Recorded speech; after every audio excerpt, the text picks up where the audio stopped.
So, well, before I get into some policy issues, let me just ask you this. As you know, your trial in New York is about to wrap up.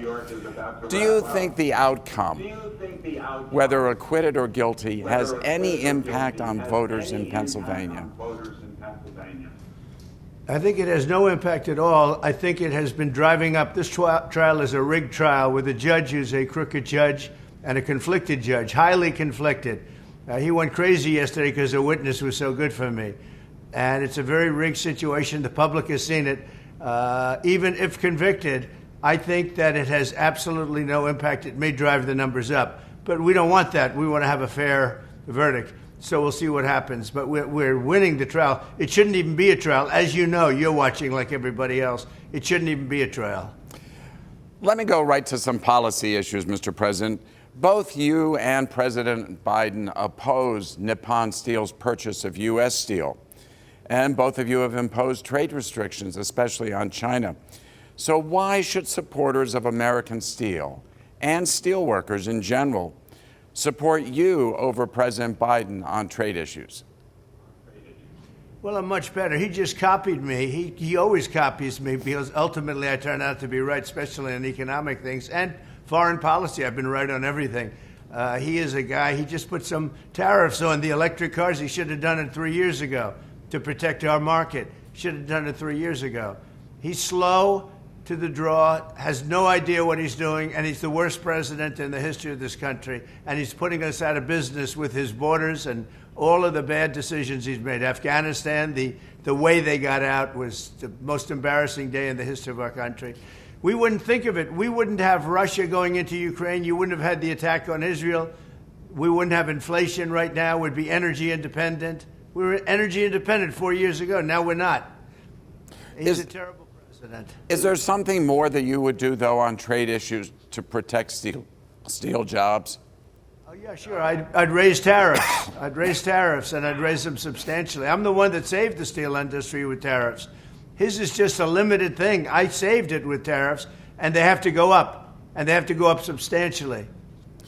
Let me ask about the abortion issue, because as you know, that's an important one here in Pennsylvania. You can get an abortion up to 24 weeks of pregnancy. You have said that states should be free to make their own decisions on this issue.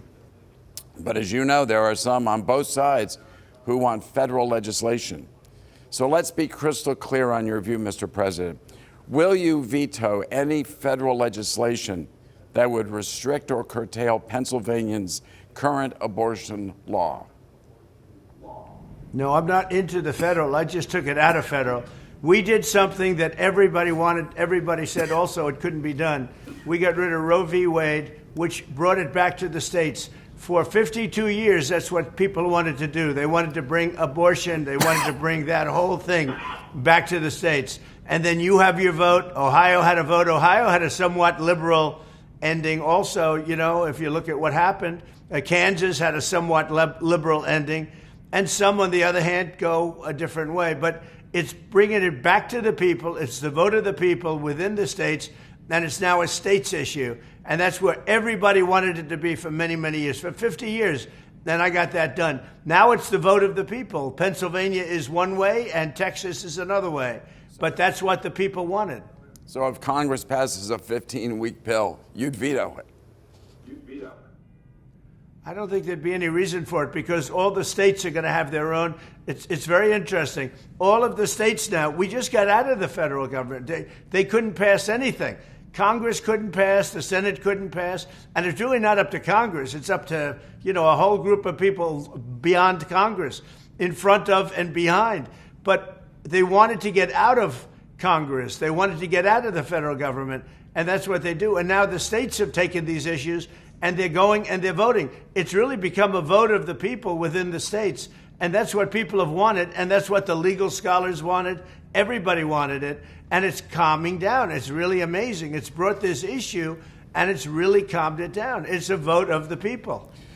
So related to this is the whole issue of contraceptives. Do you support any restrictions on a person's right to contraception? Well, we're looking at that, and I'm going to have a policy on that very shortly, and I think it's something that you'll find interesting, and it's another issue that's very interesting. But you will find it, I think, very smart. I think it's a smart decision. But we'll be releasing it very soon. Well, that suggests that you may want to support some restrictions, like the morning after pill or something. We are also, things really do have a lot to do with the states. And some states are going to have different policies than others. But I'm coming out within a week or so with a very comprehensive policy, which I'll get to you immediately. Okay, good. Two other issues, if I may. I want to ask you about the economy, because both you and President Biden always, claimed that you had the best economies while you were president. I don't want to talk about the past, so talk about the future. If you're reelected president, what are some of the things you will do to make the economy better for Pennsylvanians? Well, the big thing I'm going to do is drill, baby, drill. We're going to drill. Biden has shut up your energy industry. You have a big fracking industry, and he's made it very, very tough. And I'll tell you what, if he ever wins the election, he'll turn it off completely. He wants to go to wind, wind, the worst energy there is, the most expensive, kills all the birds. It looks like hell all over the place. These windmills, many times different sizes, different shapes, made by different companies. What a mess. They look like junkyards. And it's the most expensive energy. He wants to go to that, and it's not going to work. Clean natural gas is great. Some solar mixed in with various other things. But clean natural gas, coal, we have clean coal. China is building a plant a week. Think of it. One plant a week, coal, clean coal. And they're building very good, strong coal plants. And we're playing around with the wind and things that won't work. They won't fire up our factories. They don't have the power to fire up our factories. Besides energy, would you cut taxes or do anything particularly on the economy? Well, they're going to have a huge tax increase because they're going to let the biggest tax cuts in history go. That was its mind. They expire in less than a year. So they're going to have the biggest tax increase in history, and I'm going to be cutting them by 25 or 30%, and I'm cutting energy bills. Everybody in America will be paying at least 50% lower in energy costs as soon as I'm president, and it'll take place very, very rapidly. We're going to get energy down. In the New England states, we're going to get it down by 60, 70% from where it is now. Final question, Mr. President, and thank you again for your time. Do you have any concerns that the 2024 election in Pennsylvania will be free, fair, and run correctly by the election officials in our 67 counties? And if so, what are those concerns? Well, I absolutely do have concerns. Anytime you have mail-ins and anytime you have the kind of things that they have in Pennsylvania, it's not concerns. I mean, we just have to stop it. We're watching very diligently. It happened in 2020. It was a disaster what happened in Pennsylvania in 2020. We absolutely won Pennsylvania in 2020 and other states as well. We had COVID. They used COVID to cheat. And that's one of those things. And everybody knows it. And most of the people in Pennsylvania know it, too. It's going to be much harder for them to cheat, but they will try. It's a sad thing. It's a sad commentary for our country, but they will try to cheat. I think we're going to win by so much, it's too big to rig. And I think we're going to win by so much it won't matter. But we've got to stop them from cheating, or at least keep their cheating down to a minimum. Pretty sad. We should go to all paper ballots. We should have one-day voting, one-day election, and just do it properly. And voter ID, you have to have voter ID. They don't want voter ID because they want to cheat. Well, how will they cheat? How will the Democrats cheat in Pennsylvania? About 12 different ways. So many ways. If you had all day, I could give you examples. Well, last time what they did with the legislatures, they never got approved by the legislatures. They did whatever they wanted to do. But they also dropped ballots. You see what happened. 2,000 mules. Take a look at 2,000 mules. You see what happened. They dropped ballots into boxes. The ballots, many of them weren't even signed. We had many cases where you had more ballots than you had voters. It's a very primitive system. It's a very, very third world system. And not in all states, but in many of the swing states, which are very important for this, very terrible things go on. Well, very terrible but the courts didn't agree with any of the claims.